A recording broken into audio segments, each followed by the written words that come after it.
Sebelumnya perkenalkan nama saya Budi Gede Bintang Pratama dengan NIM akhir 18. Eh, se- Lalu Om Swastiastu. Bagaimana kabarnya anak-anak pagi hari ini? Baik, Pak. Udah ada sarapan? Wih, 2 kali sarapan apa tadi itu? Oh, nasi kuning. Untuk ketua kelas, boleh dipimpin doanya ya. Berdoa dimulai. Berdoa selesai. Sambil Bapak absen, kalian silakan keluarin bukunya ya. Oka Suartawan, Hadir, Pak. Kadek Sutemertaya, Hadir, Pak. Komang Bemer Pasaribu. Oke, hadir semua ya. Sebelum memulai pelajaran, di sini Bapak ingin tanya, ada yang pernah megang air mendidih nggak di gelas? Saya. Kenapa? Ya, Oka gimana? Panas, Pak. Panas. Terus di sini Bapak tanya lagi, ada yang pernah megang air mendidih di dalam termos nggak? Pernah. Siapa tadi bilang pernah? Yasid, gimana? Tidak panas. Tidak panas. Nah, coba ada yang bisa jelasin nggak kenapa ketika kita megang air panas yang di dalam gelas sama di termos kok beda rasanya? Tidak tahu, Pak. Tidak tahu. Ya. Oke, di sini Bapak jelaskan ya. Kenapa gelas itu terasa panas? Karena adanya perpindahan panas melalui media gelas. Panas atau kalor tersebut merambat melalui kaca hingga menjadi panas gelasnya. Sedangkan di termos tidak dapat merambat. Tuh. Terus di termos itu juga ada ruang hampa sehingga kalor itu tidak dapat merambat keluar.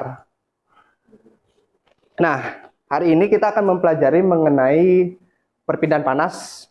Jadi, tujuan dari materi ini saya harap itu kalian dapat memahami konsep dasar dari perpindahan panas tersebut. Lalu kalian bisa mengidentifikasi apa aja sih jenis-jenis perpindahan panas.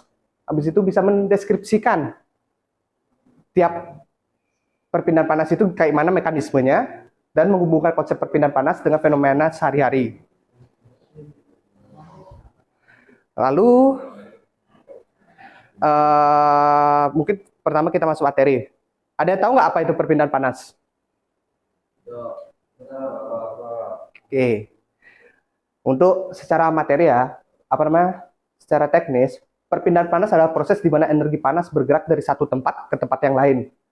Nah, sebagai contoh, panas matahari itu kerasa nggak di kulit kita? Nah, terus panas api unggun, itu juga kerasa kan ke kulit kita. Panas dari gelas berisi air panas tadi, itu juga kerasa kan? Nah, ada pun 3 jenis utama perpindahan panas, yaitu pertama, konduksi, yaitu perpindahan panas melalui zat padat tanpa disertai perpindahan partikel zat tersebut. Lalu, panasnya itu berpindah dari molekul yang satu ke molekul yang lainnya melalui kontak langsung. Terus, contohnya ya, itu tuh kayak kita megang besi yang panas. Itu kerasa kan panasnya? Karena langsung ada kontaknya.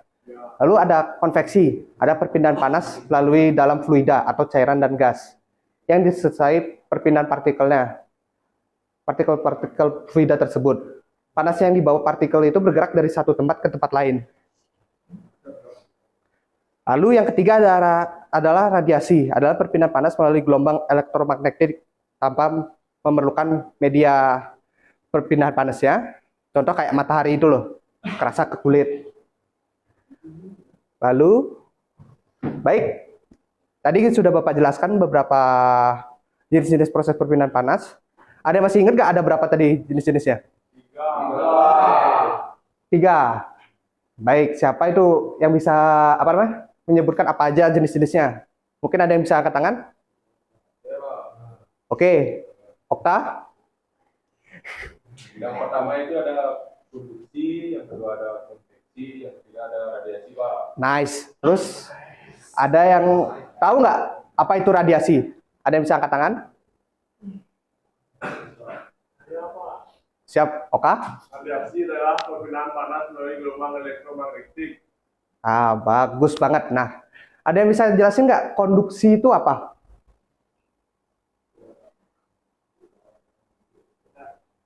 Kalau ada yang bisik-bisik, silakan Andy.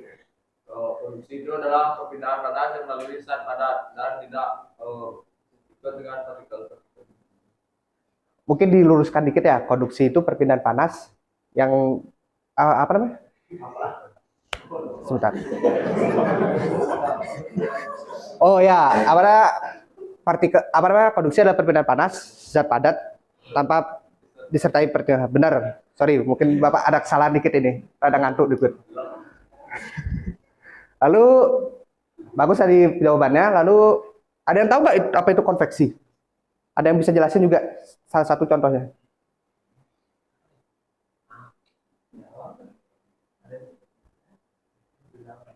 Mungkin Hendra yang bisik-bisik silakan. Perpindahan panas konveksi, Konveksi. perpindahan panas dalam media yang disertai dengan partikel-partikel perbedaannya. Oke, Bapak rasa udah paham semua ya. Sekarang mungkin ada satu pertanyaan lanjutan nih dari Bapak. Berdasarkan pengertian dari jenis-jenis perpindahan panas tadi, siapa yang dapat memberikan contoh apa saja yang termasuk perpindahan melalui radiasi? Nah, ada lagi satu nggak contohnya? Nah, bagus. Ada yang tahu nggak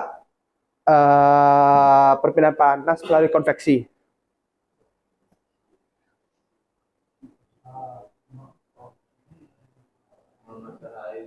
Oke, memanaskan air, bagus. Ada lagi nggak salah satu dari konveksi?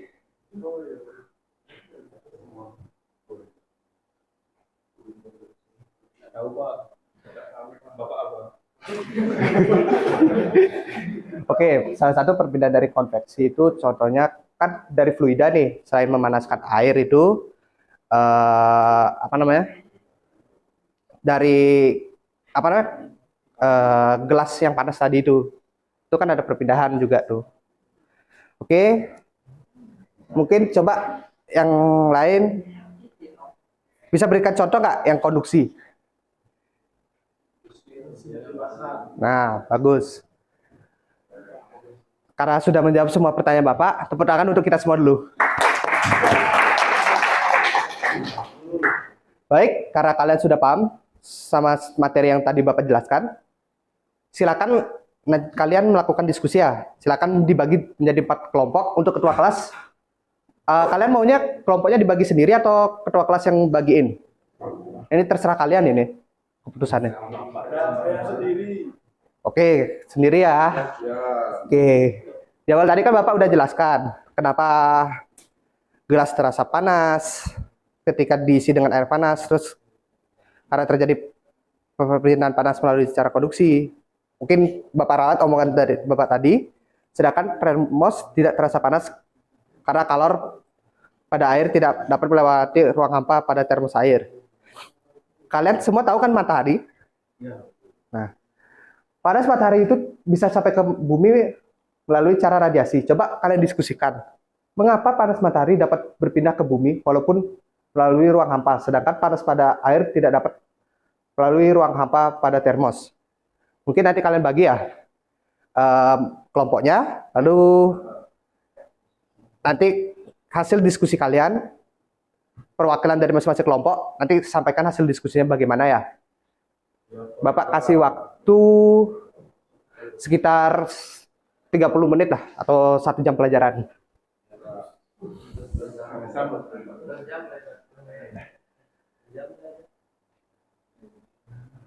Oke, mungkin ada yang bisa ngasih kesimpulan dari ininya? Ada yang mau maju untuk kasih kesimpulan dari diskusinya?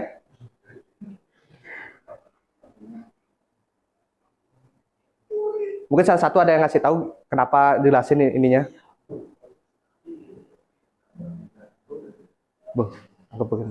Oke, bagus sekali ya, semua kelompok telah menyampaikan hasil diskusinya dan udah ditanggapi kelompok lain. Sekarang siapa yang bisa menyimpulkan hasil dari diskusi kita hari ini? Untuk Yasid gimana? Bisa simpulkan hasilnya diskusi tadi? Hasil diskusi kita hari ini? Jadi saya simpulkan perpindahan panas itu radiasi matahari ke bumi, kenapa? Perpindahan itu berpindah dari satu tempat ke tempat lain. Oh, siap. Bagus. Ada lagi yang mau menambahkan nggak? Siap, cukup. Kalau sudah cukup ya kita lanjutkan minggu depan. Bagaimana kita menghitung perpindahan panas suatu kalor. Bapak harap kalian sudah belajar terlebih dahulu ya. Sekian dari Bapak. Mungkin Bapak akhiri dengan para santi. Om Santi, Santi, Santi. Siap, Pak.